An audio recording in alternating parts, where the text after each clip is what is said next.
Well, thanks everybody for joining us today. My name is Jose Barzola from the Masculinity Institute for Peace, and I will introduce our moderator and definitely our moderator for today, Dr. Maya Soetoro, who's one of our faculty here at the Masculinity Institute for Peace and Conflict Resolution. So thank you so much, Maya. I'll let you take it away. Mahalo, Jose. Thank you for your leadership at the Matsunaga Institute, as well as on this series, the Careers in Peacebuilding series, and others. Welcome to all of you. We are so glad that you've made it to the Careers in Peacebuilding Talk Story series. Today, we are exploring the topic of finding common ground in uncommon times. And these are uncommon times. So we'll be doing that with my old friend, Dr. Omekongo Dibinga. He's not old, he's just a friend from some years ago. I was privileged enough to meet him at a Center for American Progress event, I believe it was, a decade ago, and have been inspired by him ever since. And today's conversation will be about what unites us as opposed to what divides us. And we're going to consider, of course, the challenges of a polarized society, but also we're going to consider and examine those spaces that enable us all to shine, and where we can also share light to connect, support, uplift, and illuminate others. So we hope you will leave the conversation enriched and optimistic and equipped with some ideas for building skills around how to have difficult conversations, how to challenge implicit biases, how to build community where differences are not merely tolerated, but really genuinely celebrated. So I'll start with a few highlights about our speaker. And do keep these in mind, perhaps, as you're thinking of questions to ask him. We will keep it relatively brief so that you will have some time to engage after my conversation with him. So a John Maxwell team top 30 speaker. Omekongo is an international speaker, a trilingual poet, a TV talk show host, a rapper, a professor of intercultural communications at American University, where he also serves as faculty affiliate to the Anti-Racist Research and Policy Center. He's received so many positive reviews and endorsements, and over 1 million views for his work on CNN.com. He's appeared in O Magazine, TV, radio from CNN, BET, BBC, NPR, Music Choice, and Voice of America.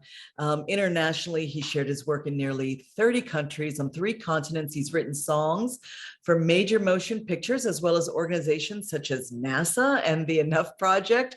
He's spoken before the UN, partners with the State Department to conduct leadership training overseas, and does also speak to corporate, government, and educational organizations across the country on issues of leadership, anti-racism, diversity, and inclusion.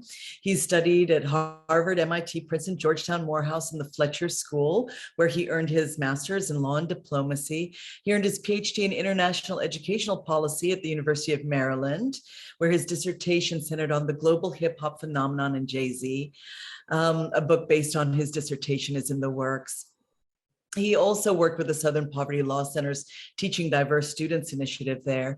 And he has worked with school district on culturally relevant instruction in Washington, D.C., Texas, New York, Ohio, and Florida, Massachusetts, and California, and elsewhere. So he's lectured in venues such as TEDx, Russell Simmons Hip Hop Summit, and the New Yorker Poets Cafe, which I used to attend regularly when I lived in New York. His rap mixtape series, Bootleg, promotes positive hip hop, and his 1 million youth campaign has already impacted 750,000 youth and counting. He's published 7 books, 8 fusion music motivational CDs, 1 independent DVD, and his motivational book, Grow Towards Your Greatness, 10 Steps to Loving Your Best Life, has received a lot of praise from well-known and skilled motivational speakers. His book, The Upstander's Guide to an Outstanding Life, is a life balance book for students. And obviously, I am breathless with his bio. I don't know how he managed to do all of that. And he's not 80 yet. So I do really have so much deep appreciation for you, my friend, for your parenting, your poetry, your ability to make upstanding so cool. So welcome, and thank you for being here. Thank you so much for having me. It's really an honor to be here. I'm just excited to be in the company of just all of this incredible energy and looking forward to this discussion. Thank you. Okay, so let's get started. So you say that your life's mission is to inspire all across the globe to take a stand when they witness an injustice, no matter how small or large.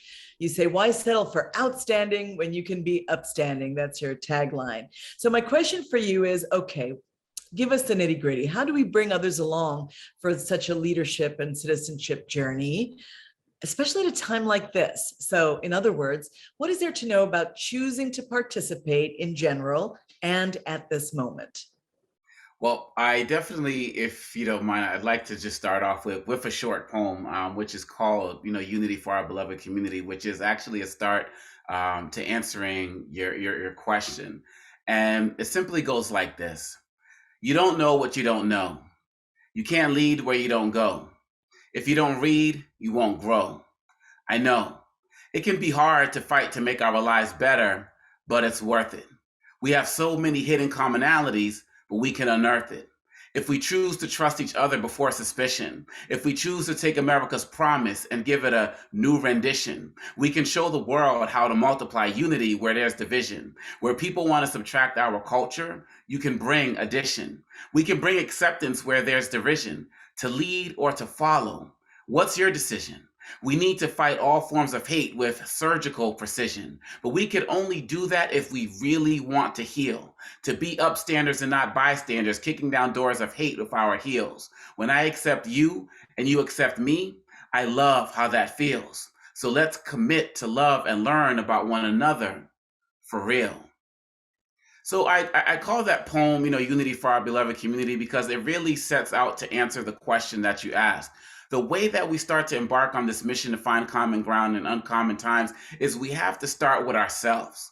We have to ask ourselves, are we really up for this work? Are we really interested in learning about other people, or are we interested in these fake diversity, equity, and inclusion goals, like checking off a box and saying, I learned the newest lingo of the day? To get out there and be a leader in these times, we got to learn to read about each other. We got to learn to listen before we speak. We have two ears and one mouth, and we got to use them in proportion. Right now is not the time where fake leadership is going to get us to our goals, because what we're seeing is a lot of false individuals out there who might be charismatic, who might have the resume, who might have 10 million followers on social media, who are getting all of this attention, but they have no substance. So today, to be an upstander, today to be a leader and working on finding common ground in uncommon times, you first got to start with yourself.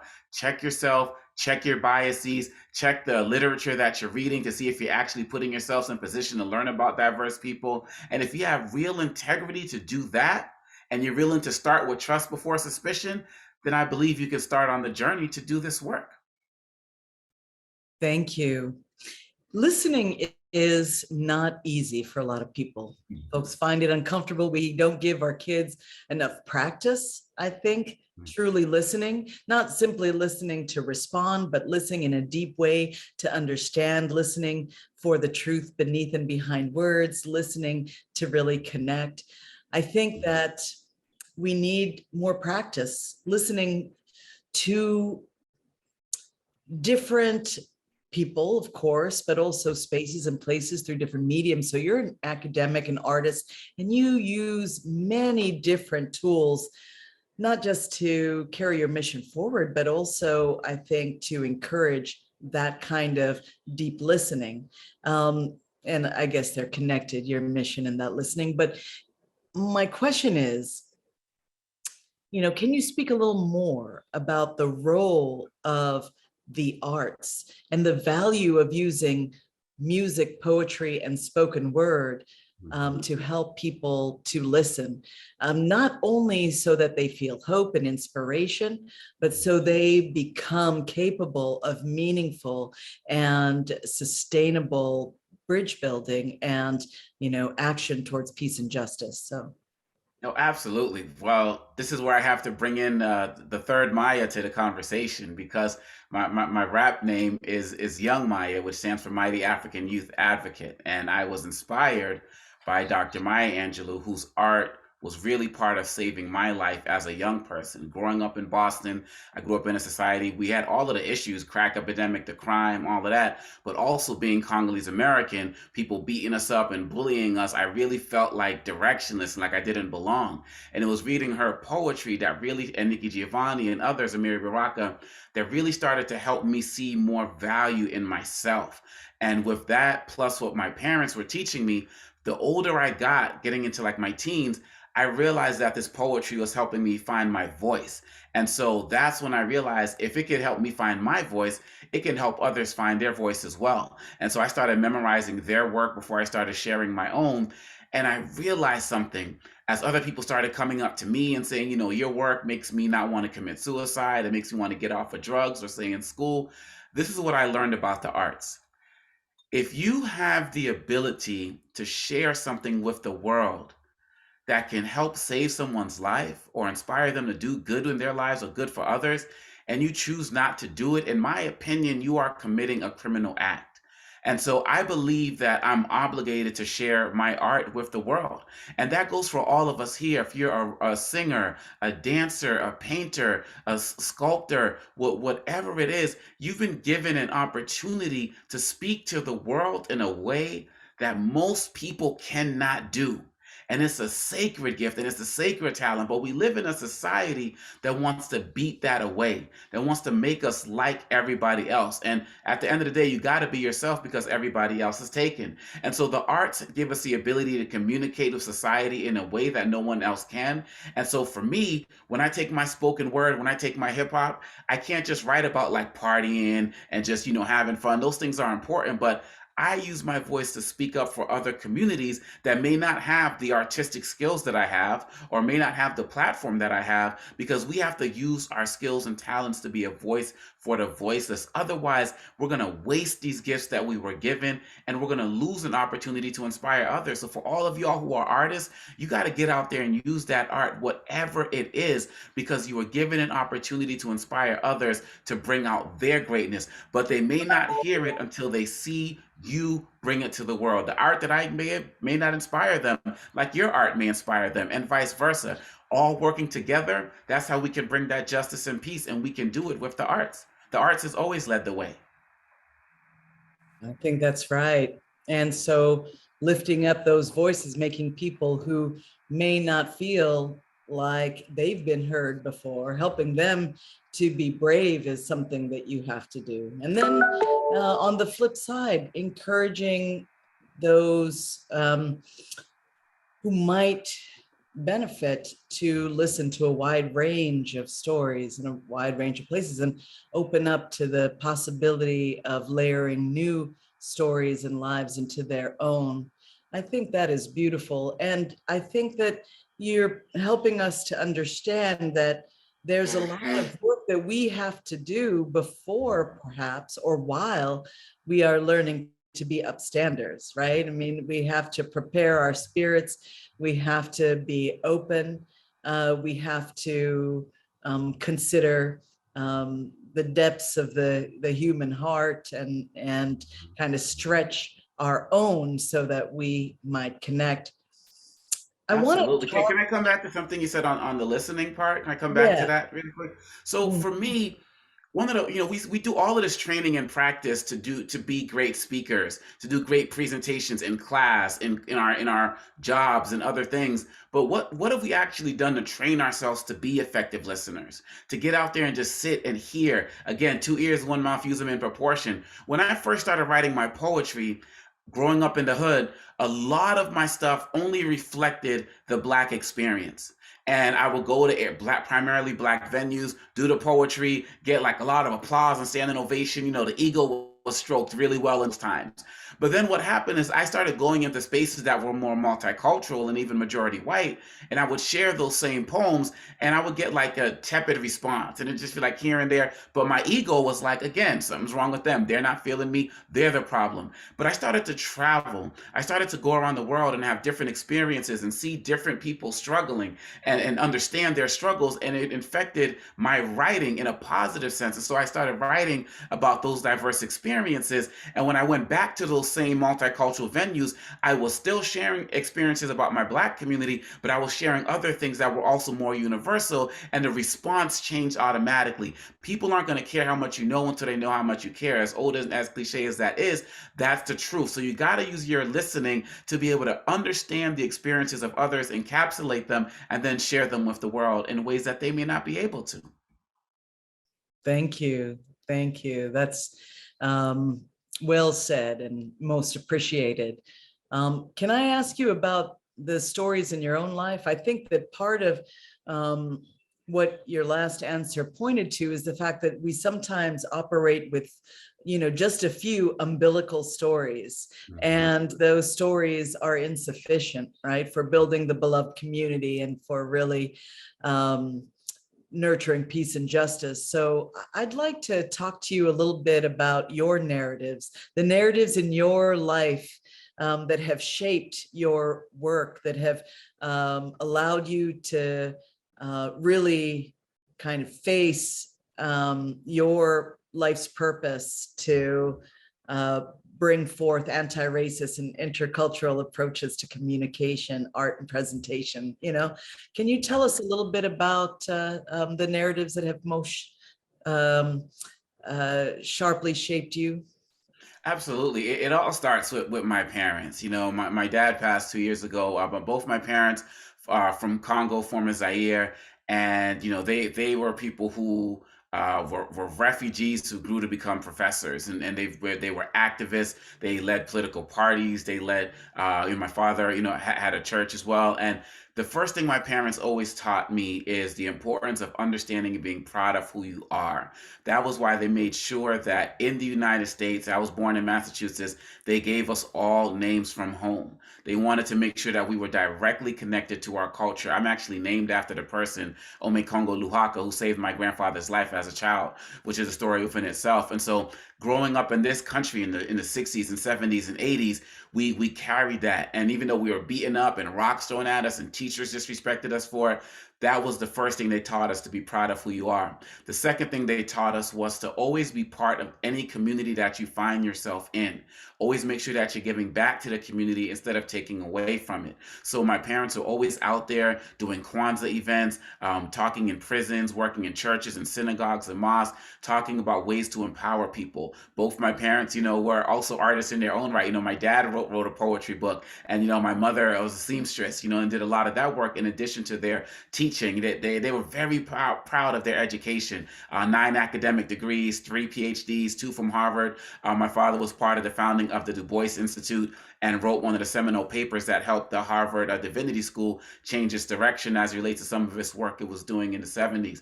And my mom did a lot of her work in the field of ethics as well. So that's what they taught me, and that was my upbringing. So even when my community was beating us up and calling me names like African Bush Boogie and African Booty Scratcher and treating me like I didn't belong, we were taught to give back to that same community. Now we fast forward to the present. My sister has a dance school where she's teaching hundreds of kids in Boston, and many of them are the kids of people who bullied us when they were children. I'm here in DC doing the work that I'm doing, teaching and speaking.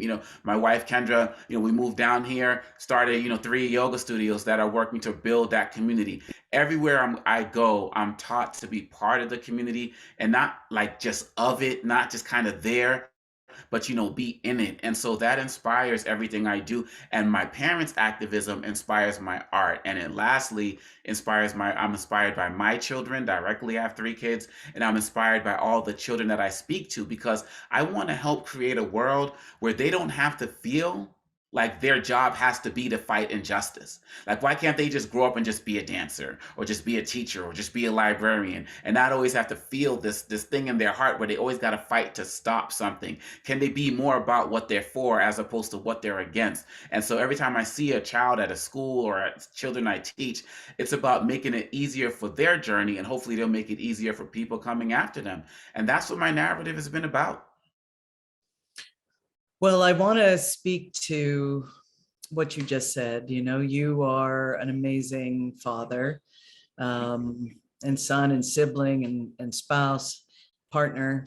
So all of us carry these roles, as a parent and sibling, and we go through our lives seeking to create positive change in the world, in part for our children or for the individuals whom we love, but we also have to navigate these roles in the world that we have.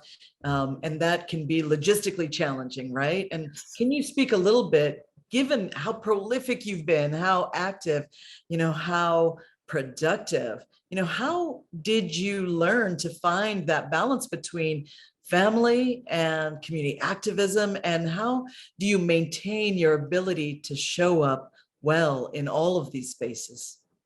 Well, one of the things we have to understand is that when we talk about the importance of finding a calling versus a career on this path to finding out what we want to do, a big part of it is learning what we don't want to do. And sometimes you don't know until you're right in it.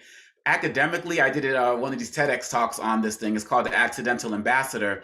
And I went into graduate school. I wanted to be the United States ambassador to the Congo. Like, that was my goal. SFS, all of the academic stuff you read, that was my goal. And then the wars in Iraq and Afghanistan broke out, and I didn't agree. It was particularly with Iraq.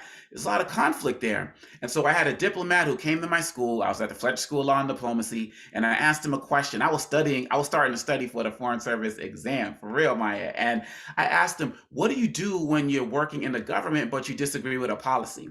And he said, well, you don't have to speak out in favor of it, but you can't speak out against it. That was the last day I was studying for the exam, because I know I don't do well when people tell me I can't do something, when people tell me I'm not allowed to say something. That's just not my piece. That's just not how I operate. And so I continued in my studies all the way up to my doctoral work. And, I was still going into international education and the like. And then I was listening to a Jay-Z song one day, and it completely flipped my perspective of Jay-Z and a lot of things relating to hip hop, being a rapper myself. And I decided to write my dissertation on Jay-Z. I teach a class on Jay-Z now at American University. And why am I bringing this up? My point is this.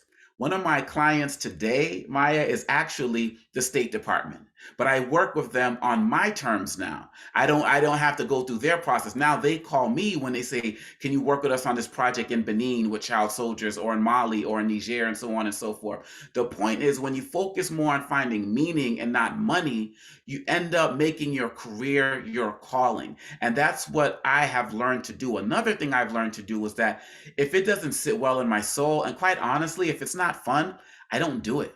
And, all of the things that you talked about came after I realized I have to have a life of meaning, and I have to enjoy what I'm doing. So if I'm speaking in front of the United Nations, if I'm speaking to you, if I'm performing in a hip hop spot, if I'm releasing another album, it's all part of the umbrella of being an upstander. So everything I do, I'm like, is it helping me be an upstander or not a bystander? So for all of us listening, you got to ask yourself the question every single day: am I putting myself in a position where I'm building a career that has meaning? What would you be doing if you lived in a world where we didn't need money? What would you be doing 24/7? I got news for you. You can make that your career, especially if it has meaning and something special for other people. And so, yes, social justice is my career, because social justice is my calling, not because it's cool, not because it makes money, not because it's the flavor of the moment right now with a lot of the social activism. It's because this is who I am. And so you have to live what's in you. As parents, we all know it's not what we leave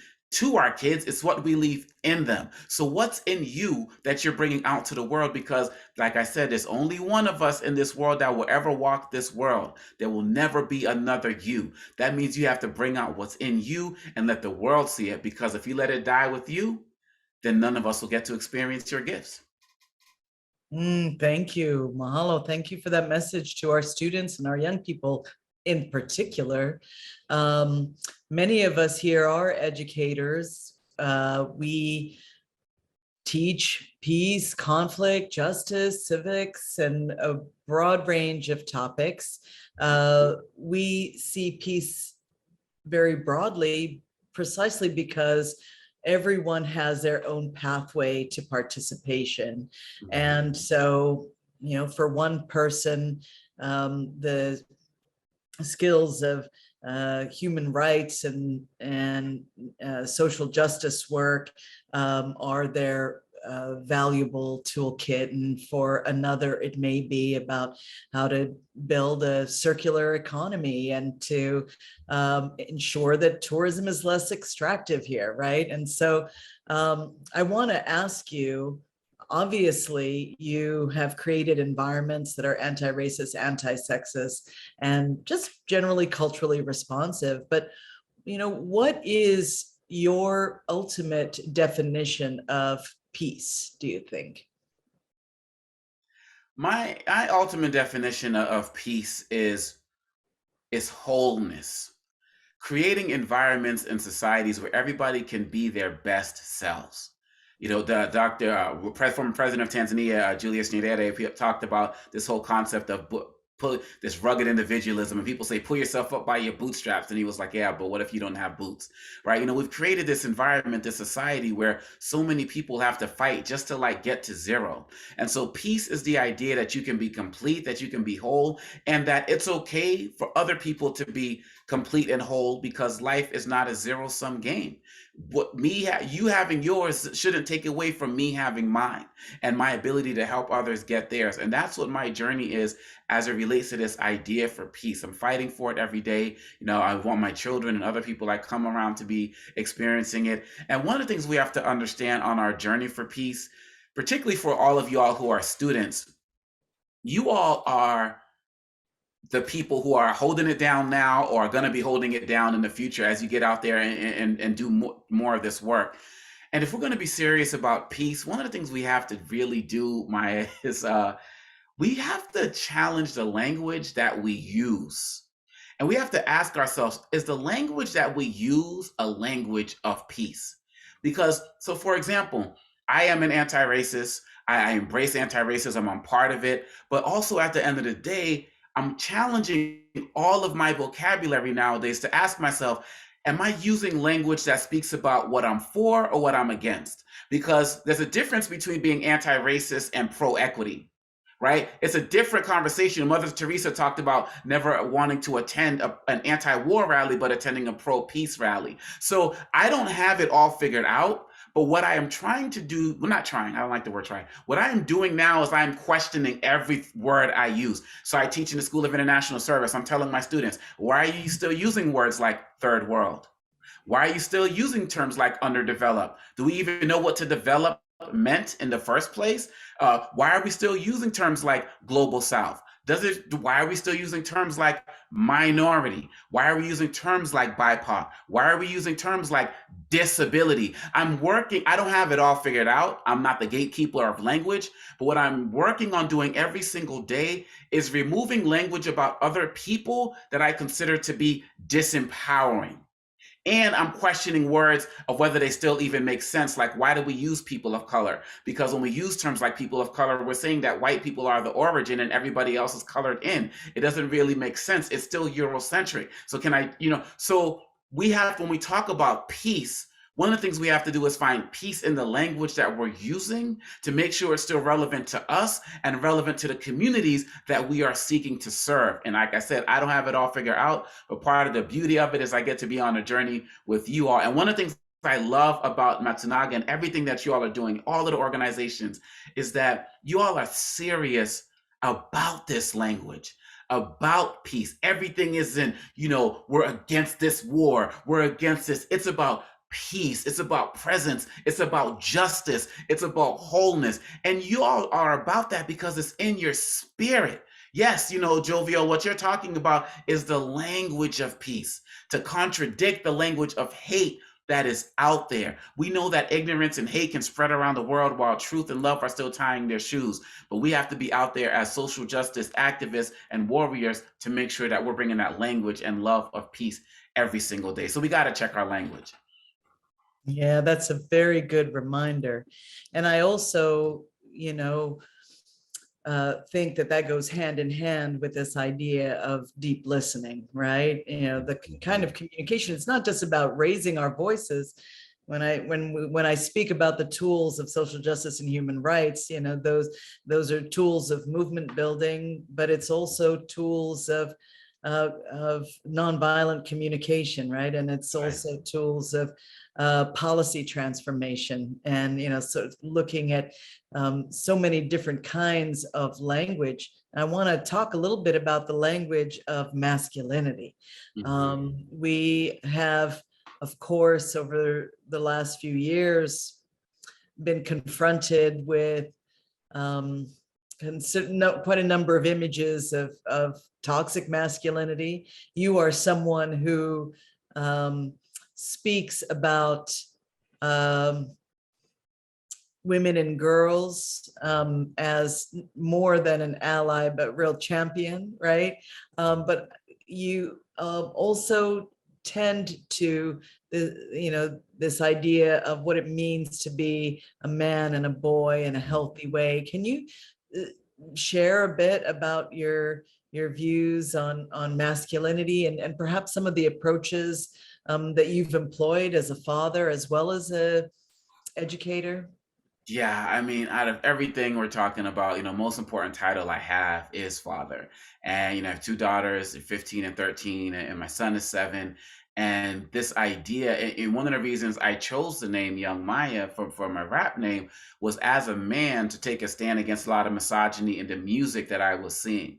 And so every day as men, we have to affirm where we stand in the world, because if we don't, the world is going to place us in that area, what you're talking about, with toxic masculinity and macho behavior. I proudly identify as a feminist, someone who's actively working in those causes and in that space, because really at the end of the day, people want to keep males and females and anywhere within the idea of gender that we identify with, they want to keep us divided. And one of the things that people are doing now, some of these so-called leaders and TV show hosts whose names I don't even need to get into right now, they're trying to say they're coming for your manhood. They're challenging your manhood. They're taking away what it means to be a man. And look, at the end of the day, this is not the 50s and the 60s. Women don't need their husband's permission to have a credit card or apartment and so on and so forth. And so I feel like as a man, I have to use my voice to speak in spaces where people will not,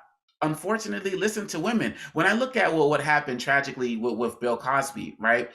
Everything that happened with Bill Cosby and what we learned, it's tragic, right? But one of the things I realized was that people didn't really start listening to the accusations about Bill Cosby until a man spoke about it. There was a comedian by the name of Hannibal Buress, and he was at a comedy thing, and he mentioned these allegations about Bill Cosby, and all of a sudden it made the news. But women have been speaking about this for decades. So again, going back into the listening, who are we choosing to listen to, and why are we choosing to value more voices than others? And I'm telling my son every day that he's no different than my daughters. I'm making sure that my daughters are not seeing special treatment of my only son, and making sure that he's getting all the attention and the props and so on and so forth. And in the language that I'm using, making sure that it's not misogynistic, and when I'm seeing misogyny, challenging it in front of them so they can see that as well, that they don't have to be the only ones to speak up against these issues.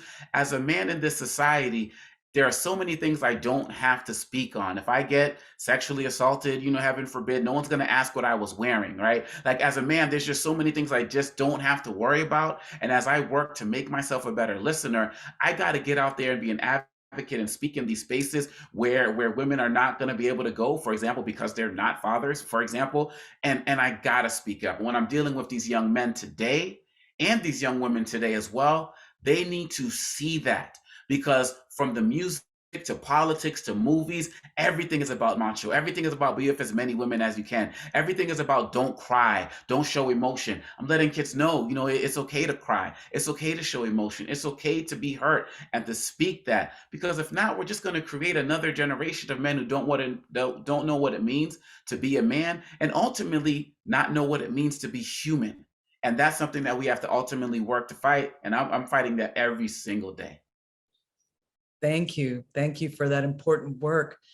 Can we take a pause and then maybe have a little poem or song or, rhyme? I would love to soak up some of your creative rhythms for Oh, definitely, most definitely. So so one of the issues that when I talk about like challenging what you think, challenging what you see and everything, I would really like to share one of my more recent pieces on this idea of critical race theory, if that's all right. So I wrote this piece. I've really been in a big writing zone nowadays. And so we see this assault, my two recent poems are, Pray the Anti-Gay Away. If we get time to get into that, I'd love to get into that. And this other one is called Critical Racist Theory, where I just want to challenge a lot of the ignorance going on there about critical race theory. So it goes like this. I guess we can't teach why Native Americans shed tears on that trail. I guess we can't teach why Japanese Americans were interned in those camps and jailed. I guess we can't teach why Jews fleeing the Holocaust came to America and were forced to reverse sail. I guess we can't teach about those who had their rights stalled at Stonewall as they cried and wailed. Too many in America caught up in ignorance and denial. They'd rather have you forget history than learn about its tribulations and trials. They'd rather not teach you the history so white folks don't feel guilty. They think white kids will only see themselves as evil and filthy. But where were your laws when I was learning about me? When my history books taught I only came from slavery? When my mathematics classes left out Black contributions? When my science classes left out our contributions to evolution? When my classes talked about America's hopes and intentions, but didn't lift my hopes by teaching me about Black inventions? You don't think I felt guilty like 3/5 of a man when y'all taught that I was only civilized when you brought me to this land? Nubia.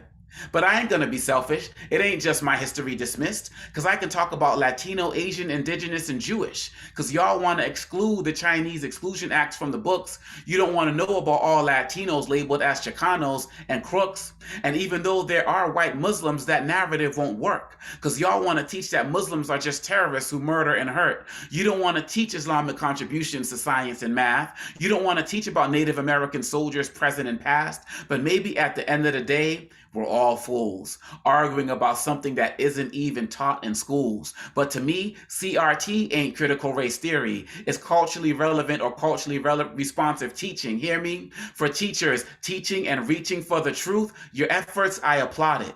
For the rest of y'all, if y'all didn't want history taught, why did y'all record it? But I digress, because my faith in white students is stronger than yours. I know they can handle full history and all of its flaws. They can learn the evils of some white people because those evils were defeated. And when we teach them the history, they're inspired to never repeat it. I know that white kids aged 16 to 19 can handle 16-19, even white kids in elementary and preteens, because too many students get angry when they find out the truth about America's complete history that wasn't taught in their youth. America can only be as good as its promise when we teach history in full. So let's support our teachers in teaching the truth in school. Ooh, yes, yes. Let's do that. Thank you, Carol. Thank you. Thank you. Appreciate that. Let's do that. And, I think that that's something I'd like to ask you too. I mean, in schools, too often, there isn't much of an opportunity to challenge sort of prevailing narratives or to, get kids to lean against their discomfort or to engage in deep reflection about history, but also their communities. And so I want to ask you, what do you think is the most important thing that we focus on in schools in order to move forward and build that beloved community? Like, obviously critical race theory and all of the debates, highlight the fact that we need to really fully understand and reckon with our past, and we need to do so by exploring the depths to which human beings have plunged, as well as the heights to which they have risen. But I want to ask you, what would you ask schools and school teachers working in every grade level now? What do you think is the most important thing we do to sort of transform the educational experience into one that is meaningful? You've got to first, you got to educate yourself. You got to ask yourself, do I really understand what it means to be an educator and be in this classroom? Do I really understand what it means to challenge, the ignorance and the hate that's out there? When we look at this critical race theory debate, the fact of the matter is critical race theory is a concept that was created by law school scholars, Derek Bell, Kimberly Crenshaw, Richard Delgado, and other activists as well for law school students. So that's why I said in my poem, we're arguing about something that isn't even taught in schools. But they've used it as a code word to ban pretty much everything that has to do with teaching about Black and brown people, as well as people who are not heterosexual. They're coming for it all. They're banning books on everything from kids' books on Rosa Parks to books about Malala. And so as educators, we have to make sure that we're learning the truth and teaching the truth. And don't get caught up in using the language of the enemy, because as long as you're arguing about critical race theory, the enemy is winning because you're using their language to try to win an argument. So you have to ask yourself, am I truly committed to knowledge? Am I truly committed to learning about other people? All educators, I invite you to engage in something I call the rule of 7, which is a way to really test your commitment to diversity, equity, and inclusion, and ultimately education. What do the authors of the last 7 books you read look like? What do the hosts of your top 7 podcasts look like? What do your 7 closest friends look like? If you have kids in your life, nieces, nephews, your own kids, whatever, students, what do their 7 closest friends look like? What do your 7 closest neighbors look like? What does the cast of your 7 best TV shows look like? Why do I ask that? Because when you start to do that and really look at your surroundings, what you're reading, what you're watching, what you're seeing every single day, you're really going to see how committed you are to really creating communities where everybody can be celebrated and not tolerated. Because if you're not doing it in your own life, how could you do it as an educator? How can you bring other people's stories to life? How can you make people look at you have a curriculum that focuses on mirrors and windows? And so we as educators, we have the most important job in the world. But if you can only teach me as a Black kid that, I can be like LeBron or Jay-Z and so on and so forth. When President Obama won the election, I was working in Montgomery County schools in Maryland, and I was doing diversity training and that type of stuff. And I walked into a school, and I remember the head of that school saying, "Don't talk about Obama because teachers are still pissed off." And I'm like, wait a minute, you got Black kids who are standing for the anthem for the first time in your school. You got kids who are not just wearing shirts of Tupac and Biggie, and there's nothing wrong with that anymore. They're wearing shirts of presidents. So if you can't teach your kids that their only role is to be a potential prisoner as opposed to a possible president, you don't belong in the classroom, right? But people are so caught up as educators in their feelings about what they're going to indoctrinate their kids on that they're not focused on teaching the truth. When I wrote that poem, I had to do a lot of research to understand different communities, to make sure it wasn't all about myself. But if you're coming in there only teaching your narrow opinion of the world, you're not involved in education, you are involved in indoctrination, and you are part of the problem as well. Thank you. All right. You are just oozing creativity all the time. You have no problem accessing, that creative strength and imagination. How do others do it? How can we, the audience, aim to sort of both identify and then nurture our inner creative? Where do we start? Well, one of the things I do when I was doing public engagements, and is I ask everybody, I learned this from Wayne Dyer, is I ask everybody to point at themselves, right? Not like at the screen, but to actually point at themselves, right? And so at home, I ask you to do the same thing, to point at yourselves right now. And one of the things we realize, just like you're doing right now, is that most of us point to our heart and not our minds. But we live in a society where people teach us to follow our minds and not our hearts. And so you have to learn to follow your heart, because at the root of the word heart is hear. Hear. You got to hear what your heart's telling you. Your heart's going to lead you to your dreams and passion. Your mind's going to lead you to your fears. So how do we find that? When you go through the day, figure out the thing that brings you the most joy. I left a job where I was making thousands of dollars a year to go and do open mic poetry joints for $50 a night, $50 a pop. You know why? Because at that same job that was paying me this nice salary, I was getting headaches. There were days, where my wife Kendra said, like, I couldn't even get out of bed, and I never experienced that in my life, because most of us are going to jobs that we hate. And so I was like, I got to get out of here because it wasn't bringing me joy. And I started going to the open mic venues and speaking, and that led me to publishing my book, and that led to a lot of the stuff that I'm doing now. But I was willing to take that risk to find my happiness. Same thing with my wife. She had 2 master's degrees, public health, public policy, Harvard and Boston University, working at African, Save the Children, senior manager, and all of that stuff. But a lot of the meaning wasn't there anymore. Discovered hot yoga, found that passion, and decided to do that. And when we were both making our transitions to our different careers, we hear the same things that all of y'all are gonna hear or already heard. But you have this degree, but you have this career, but you're married to this person, but you travel the world. At the end of the day, the question becomes to all of you: would you rather succeed at something you hate or possibly fail doing something you love? That's really what it comes down to at the end of the day, because if you're doing what you love, you never really fail. At the end of the day, FAIL, all it means is first attempt in learning.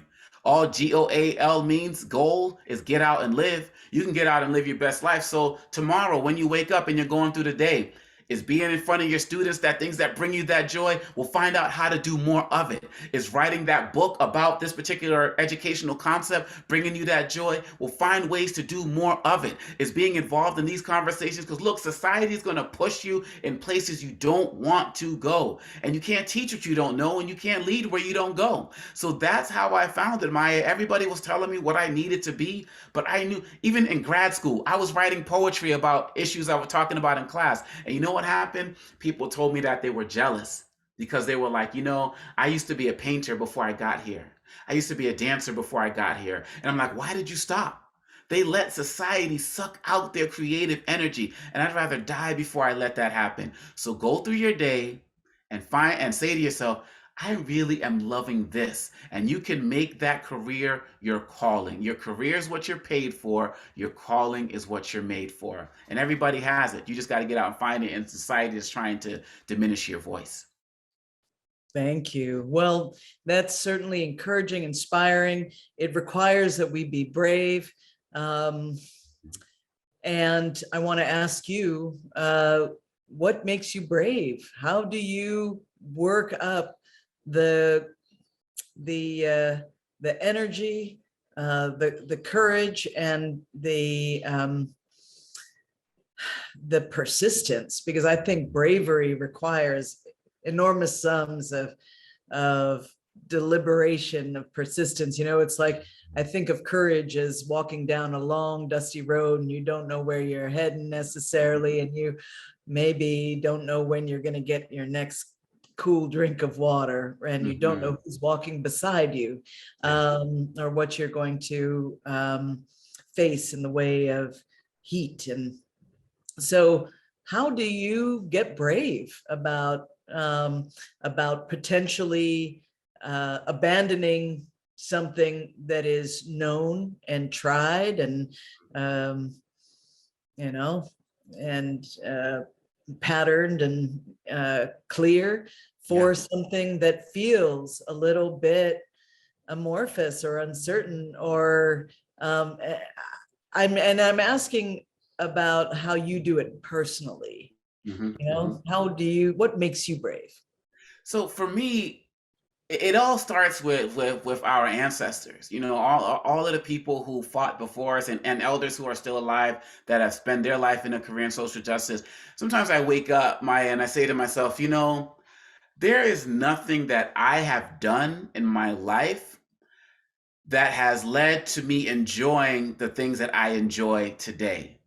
Other people fought for those things. My ability to own a home, my ability to get a PhD, my ability to be able to marry whoever I love, my ability to be able to travel the world and not have to sit in the back. Like, other people fought. I didn't do anything to enjoy what I'm enjoying today. And so that kind of makes me feel kind of sad. But I'm like, okay, what will people say that I did today that helped people 25 years from now? 50 years from now? Will people who are in a Uyghur camp, in China be able to say that something that I said helped to liberate those camps, or those, Chinese Muslims who are being oppressed? Will something that I said today help bring more equality to people who are part of the LGBTQ plus community when people are trying to steal their rights away maybe 5-7 years from now? Will something that I will say make it easier for my children to be able to? That's what helps make me, I guess the term, brave is a term for lack of a better term for me, because it does take bravery to do that. And so that's been a word that I've been hesitant to embrace, but you're just right when you say it. So I got to embrace that. And, when I think of people like Dick Gregory, a lot of people knew him as a comedian, but also an activist, worked with Dr. King and Malcolm X and did so much. I listened to people like Joe Madison who knew him. And one of the things he said before he died was that, he said, "I wish I could have done more." This man sacrificed his whole career, millions of dollars, to be part of the movement, but still wish he did more. And so it just challenges me every single day to get up and just try to pay it forward, because I knew that that's what people fought for. So I feel like I don't have the right to just sit back and chill, to just sit back and just kick up my feet and turn on my favorite show. And, I do those things to relax and re-energize and recharge. And of course, I do the yoga to recharge, because Kendra's going to get on my case if I don't. But I love yoga, don't get me wrong. But that's what makes me do what I'm doing now, because even with all of the stuff that we're fighting right now, I wake up every single day telling myself, people who came before us had it worse, and they fought for me to get what I'm getting right now. And I'm sitting here watching my oldest daughter, who's 15. She's lost more of the rights to vote since she was born, just in these last 15 years, and she's not even of voting age yet. I can't sit back and watch that happen with everything that John Lewis and Fannie Lou Hamer and everybody fought for. I'm obligated to carry on the struggle. Otherwise, I feel like I'm selling them out, and I can't sleep well doing that. Yeah, thank you. Well, thank you for your courage and your creativity. And I'm going to invite folks now again to please, whether you're watching on Facebook Live or whether you're in the room with us today, do feel free to add your questions into the chat. And I want to ensure that you have a chance to, speak to Omekongo and make inquiries. But I would also like, Omekongo, for you to kind of close out this time with me with another creative piece, perhaps. If you could share another poem or rap or rhyme, I'd be grateful. Yes. Thank you. Yes, this poem is entitled "Grow Towards Your Greatness." And it's just a celebration of all of you who are on that road. We're all born to greatness, but we're not destined for it. We got to bring it out. And so that's what this poem is about. They say that greatness is a choice, but what have you chosen? You've been frozen in time and broken in mind. For too long, the same song playing in your head, living in breath, but better off dead. But who said that you didn't have the power? Who said this is not your hour? You've been showered with a steady stream of words that kill your dreams. But since you're still breathing, then someone has lied to you, tried to deny you of your own potential inside you. If you just decide to, let no one deride you. Don't even let them get beside you as you unearth the new you. Stop listening to naysayers and decide to do you.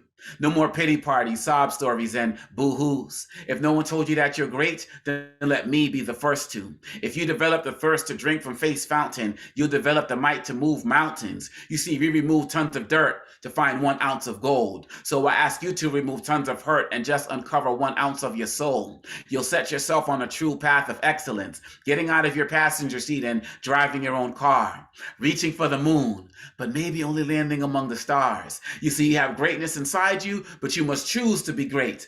Blaze a path of excellence, leaving fear in your wake. All you need is already inside you. You just must believe in yourself. Grow towards your greatness and discover your true wealth. Beautiful. Thank you. Well, the work of peace building obviously requires enormous sums of creativity and courage. And I thank you for helping us to consider different pathways towards this work and ways to layer this work into our life's purpose. And I would like to turn now to some questions from our audience. All right.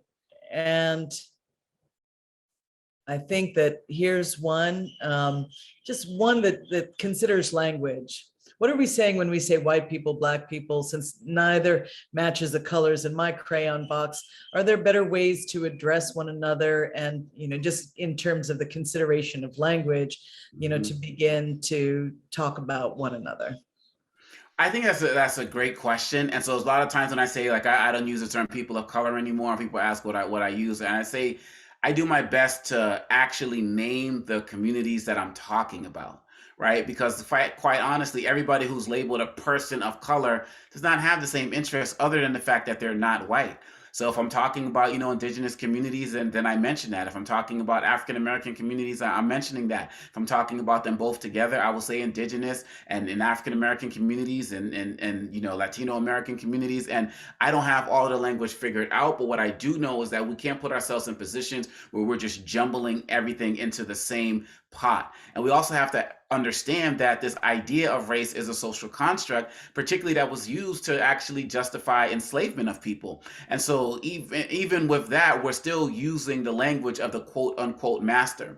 And so when we're talking about white Americans, we might be talking specifically about, Italian Americans or Polish Americans. And do we have to lump them all in?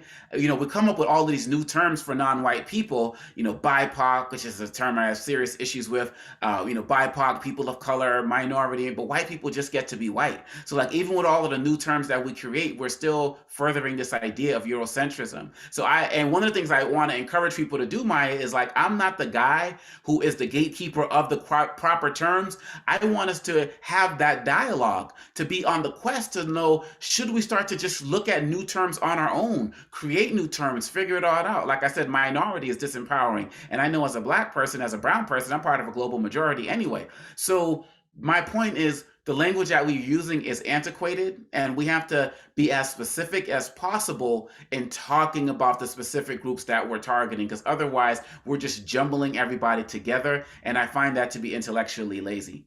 I remember once being told that my earrings were too ethnic. And I was like, oh, what does that mean? Because everyone has an ethnicity, That's right. But yeah, that's another example of what you're talking about. Okay, so here we have a multifaceted question, and we'll see if what emerges for you in this. Aloha, Maya spoke of policy transformation. Conservatives here have been extremely successful in transforming education with no child left behind, teaching for the tests, eliminating critical thinking, compassion, empathy education, creative arts, blatant and expansive. How do we become that successful in, in furthering what we know to be truly meaningful, so that it's not the complex and industrial prison pipeline from dropouts to inmates that I'm seeing? So this person's, let me hit that first. The rest of the question is, just an acknowledgement of systemic and structural bias, with the divide becoming ever wider and accelerating because of lack of accessibility to technological tools and digital economies and resources. So. Yeah, well, one of the things we have to do is we have to fight with as much fervor as these guys in these conservative spaces are doing. The fact of the matter is they are better organized than we are. And too many of us, last year I spoke at the American Library Association, and, these librarians were talking about how they're under fire and so on, because we don't have a united front. And this is where we have to get not caught up in fighting for what we're against, but fighting for what we're for. The way that we do that is we have to come together as a community and realize that we are on the front line of teaching the truth. And so when we're in our schools, I've seen principals who just say, oh, we're not going to talk about this today. We're not going to teach this because I don't want to become a hashtag and so on and so forth. But my thing is like, what are you here for? What are you here for? You know, you might as well leave your position and give that energy in that position to somebody who has the passion to really continue to dialogue and to fight. And so the fact, what we have to do is we have to come up with, you know, create our own resources, create our own social media spaces, create our own lobbying organizations that are out there fighting to, we'd have to attend our school board meetings, our city council meetings, and all of that stuff, because it doesn't just, people think it starts in the classroom. It starts outside the classroom. And so do we have the passion to get out there and speak about our truth, to speak about our passion, to speak about our true knowledge? Because really, at the end of the day, there's a word that I like to share everywhere I speak, and it's called agnotology. And most places I go, no one has ever heard that word, agnotology, and agnotology. And what agnotology is the study of how doubt is produced. It's the study of culturally induced doubt. The best example is the smoking industry. In the 1960s, when the smoking industry realized they couldn't fight the research on how bad smoking was, you know what they said in 1969? Doubt is our product. So they're like, let's just create doubt. Just put celebrities in their advertisements, just put them in songs, and then people will think, well, if they're smoking, that might be cool. And that's what we're doing with today, right? Fake news, alternative facts, all the type of stuff. People are creating this environment where people don't know how to question. And we live in this world. Somebody once said that with the internet and social media, how did they say it? It doesn't have to be so, it just has to be said, right? And basically people just can just say whatever, and it travels around the world. But as educators, we have a higher calling, we have a deeper meaning, because we have to be right. And we have to be right before we get it rushed. And so we have to double down in our truths, in our work, and just get out there and fight like there's no tomorrow, because literally tomorrow we may not be able to teach what we want to teach if we give up now. Thank you. I want to ask you about sort of whether you feel optimistic about the immediate future, and kind of what you think have been the central lessons of, you know, this last couple of years and the pandemic, in terms of how we face the future as a community, as a society, as a country. I'm extremely optimistic. I don't have a choice but to be optimistic, because, like I said before, you know, we've been through so much worse, and that's one of the reasons why I became a professor. That's one of the reasons why I work in these K-12 schools and in these colleges, speaking to kids and speaking to educators, because they give me so much hope. You know, the energy that they bring, the trust that they have in each other, the respect that they give towards each other. You know, of course, they don't have it all figured out. And of course, there are issues within our young spaces and bullying and so on and so forth. But their minds are ripe for wanting to create change and make this society better than when they found it. And so for me, all of this other stuff, and one of the things we have to understand as activists, as educators and stuff, one of the things that keeps me optimistic is you have to ask yourself, how do you start and end your day? You know, a lot of us start our day opening up our phones, you know, looking at the most negative things in the world, and then we go to sleep looking at the same thing. You got to start your day exercising, listening to something motivational. If you're a religious person, reading your text, walking. If you got kids in your life, you know, enjoying looking at them and seeing the future they're going to create, and do the same thing before you go to bed. Because if not, you're going to go for whatever the rest of the day is going to set your way, and we know it's going to drive you to something negative. The news is death, weather, and traffic. Somebody died, so it's going to be hot today, and it's going to be a slow commute to work, and it's going to be on repeat all day long. Breaking news in the morning is going to be breaking news at night. And so I stay optimistic by engaging real people, engaging young people, committing myself to my fitness, committing myself to building my family, and that fortifies me to be able to go and fight whatever's out there. But if you spend your time just consuming whatever's out there, you're never going to be in a position to be able to fight it and slay the dragon. Thank you. And may I ask what, and this is from a question that was texted to me. Mm-hmm.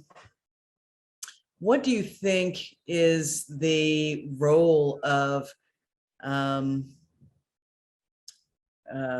sort of radical love. What is love?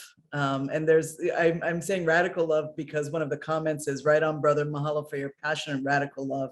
The question that was texted to me was, what is the role of love? How can we shift our mindset about what love is in terms of, right now, too often it seems that it is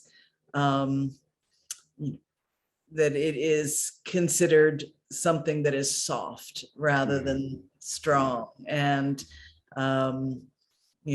gentle rather than fierce. But this idea of radical love, what does that look like, and why is it important? It's the foundation of everything. When we talk about agape, when we talk about, that deeper love that Dr. King talked about, it has to be at the heart of everything, because what is at the heart of everything now for so many people is hate.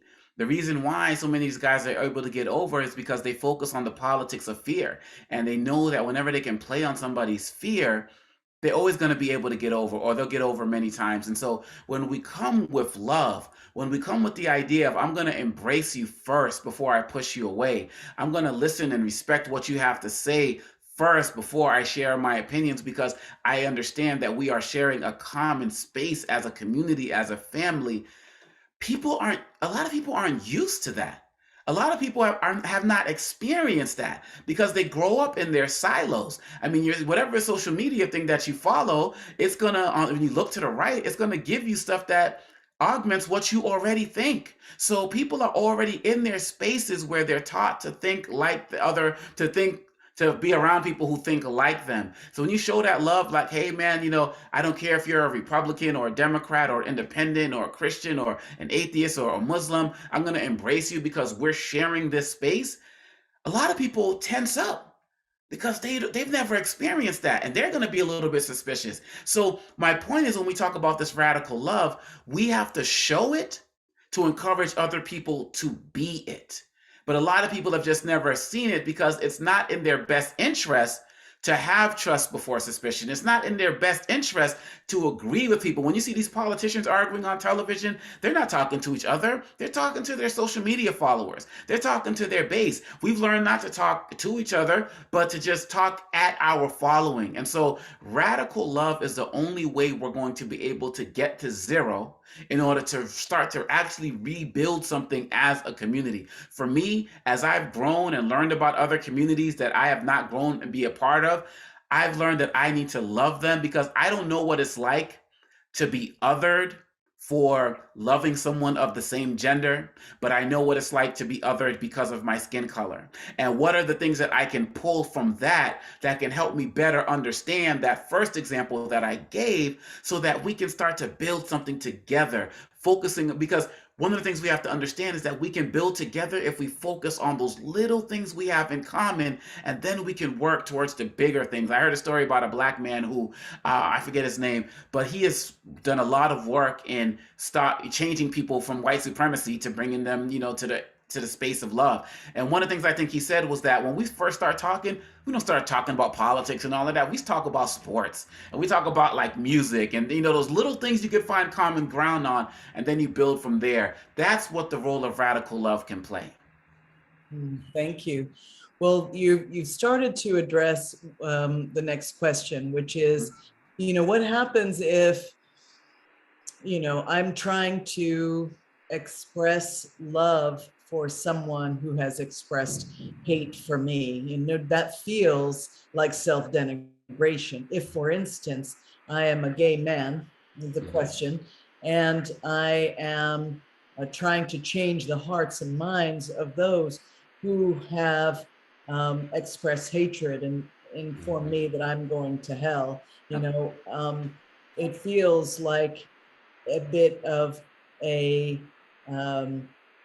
dangerous act that potentially could feed into self-denigration, So yeah, that's a great question. Look, at the end of the day, this may sound contradictory or something, but what I say to people is don't try too hard with those people, because really at the end of the day, what you may end up being for those people is a seed planter.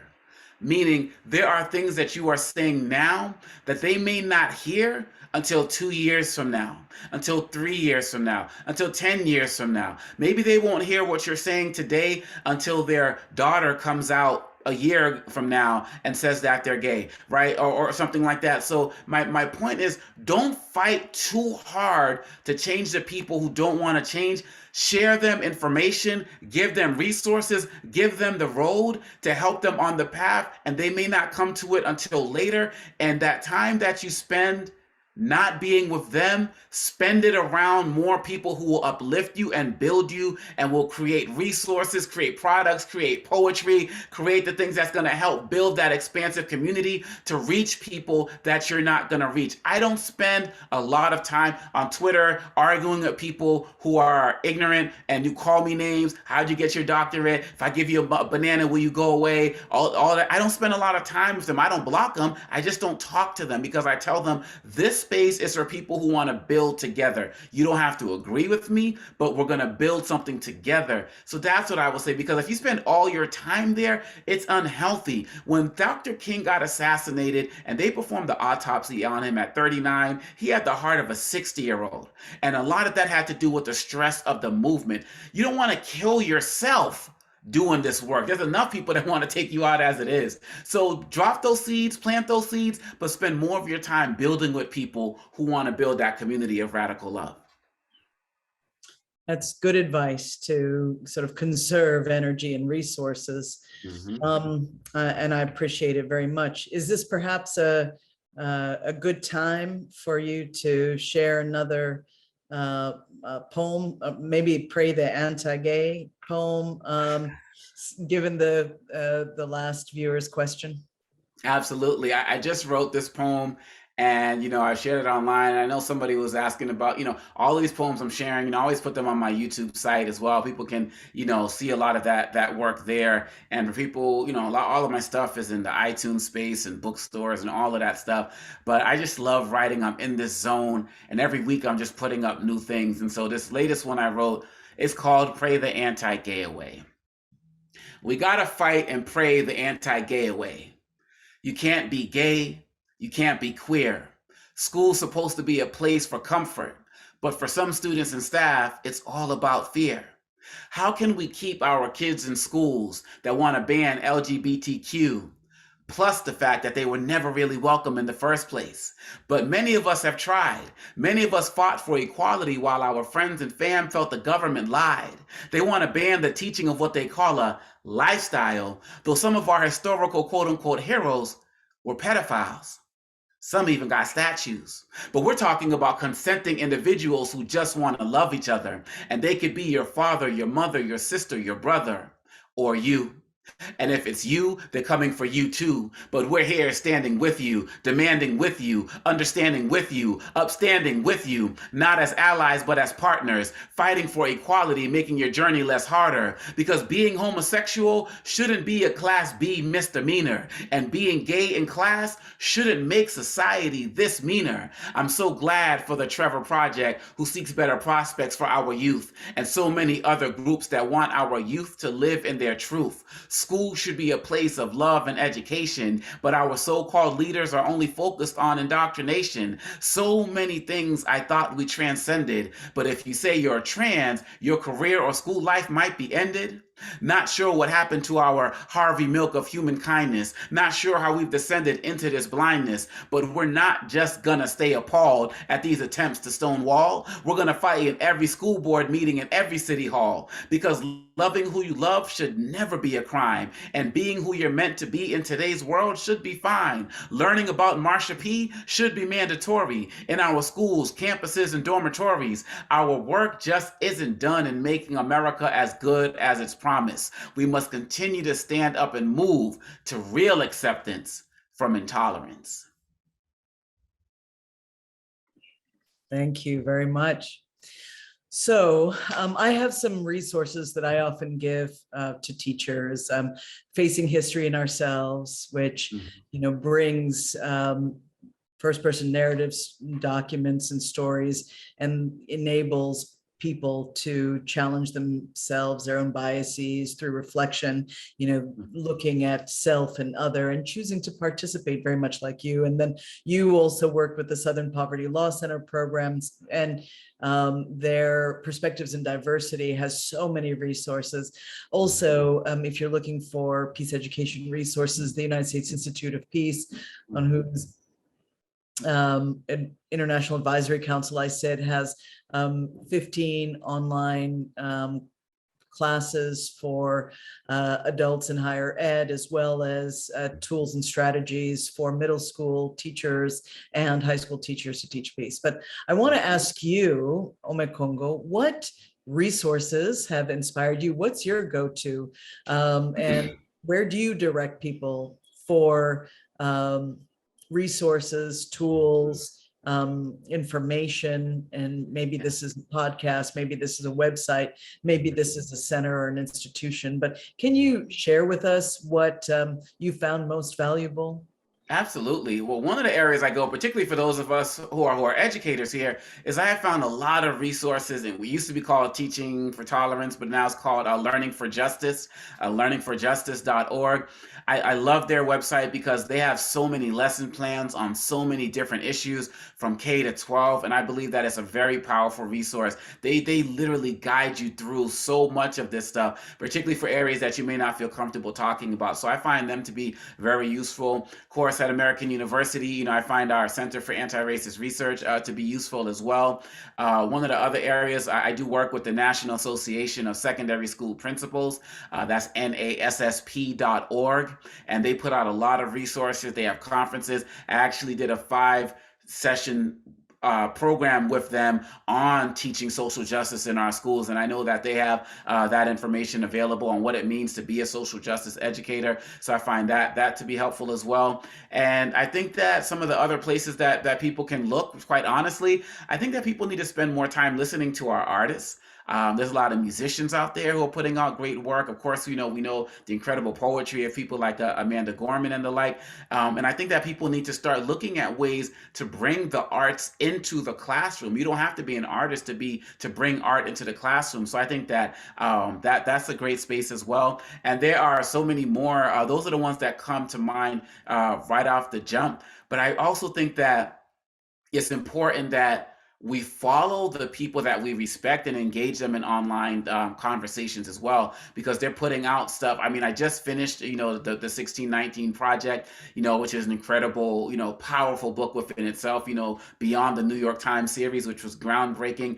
The book is powerful in itself. I encourage all of us who don't have a lot of time to delve into books to really get into audio books, because I'm driving around so much with the kids and all the other type of stuff. I'm consuming a lot by Audible books right now. So there's a lot of books. I have on my website, I have a reading list where books like The Sum of Us by Heather McGhee are there. All of the anti-racist work by Dr. Ibram Kendi, a lot of that work as well. So those are some of the places that I go to that I'm thinking of right off the top.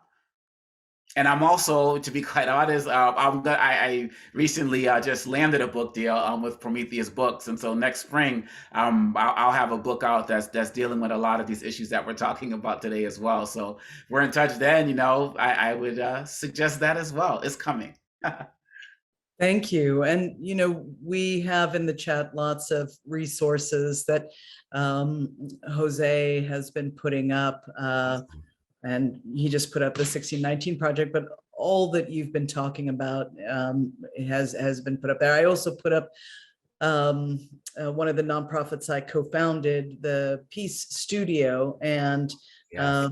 The idea behind the Peace Studio is working with artists, creatives, and journalists to tell stories of peace builders around the world and of peace building, and of course, peace being quite broadly defined, and depending on the community, the cares, and the skills and resources and networks of the creative peace builder. But there are opportunities there to mentor creative peace builders as part of our Creative Council. We have the summit, we have during International Day of Peace, but we also have a wide array of programming and possibilities for involvement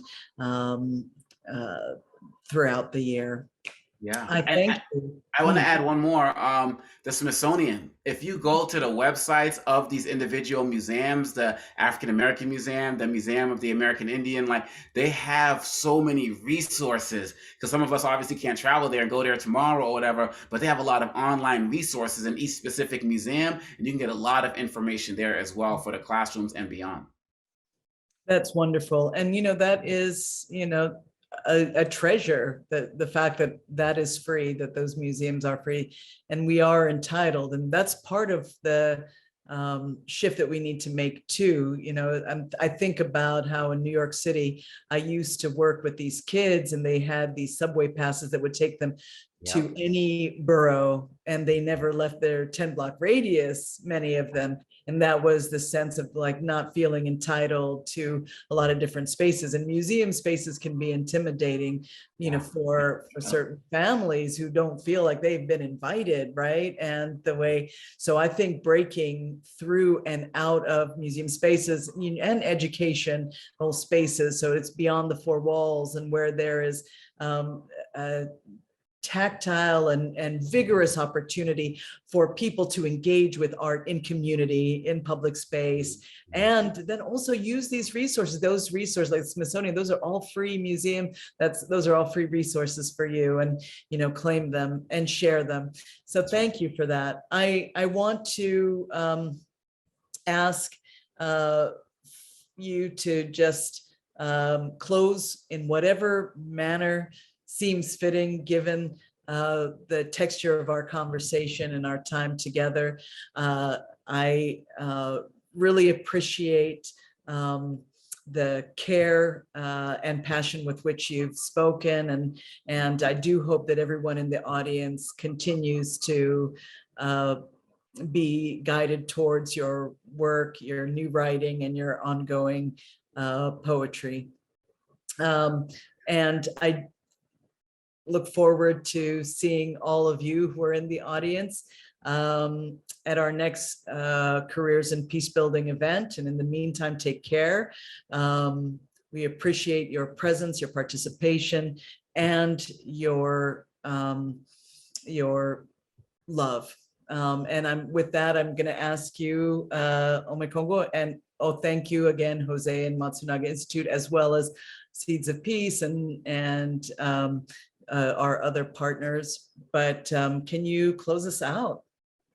Yeah, I would just say that, thank you all for everything you all are doing, because, we need more of this across the world, and we need to expand this. But I will say to everybody is that peace is not a destination, it's a journey. And just as we see in the society, so many rights that we fought for people are working to revoke them. It's because sometimes we get comfortable, we get settled, and we think that we've arrived. But we have to fight to always maintain peace. And you have to fight to be on your journey of self-discovery. We're all born as originals, but too many of us die as copies, trying to be like other people. So you have to remember that at the end of the day, you came here by yourself, you're going to leave this place by yourself. Stay on the journey that you are on. And even when it's difficult, enjoy it, because it's bringing you towards something greater that's going to bring our society to a greater space. If it is meant to be, it is up to you. Every single day, I like to give affirmations. And so I want everybody, again, you can say this in your head, but I want to close with this affirmation. In your home, say it out loud as you're at home. But remember this and commit to live your best life. And it's simply this. I love affirmations because you're always going to remember what you say to yourself more than what someone else says to you. And it goes like this. So feel free to repeat after me. There can only be one me. There was no me before me. There will be no me after me. And since I'm the only, I will be the best me that I can be for eternity. Peace.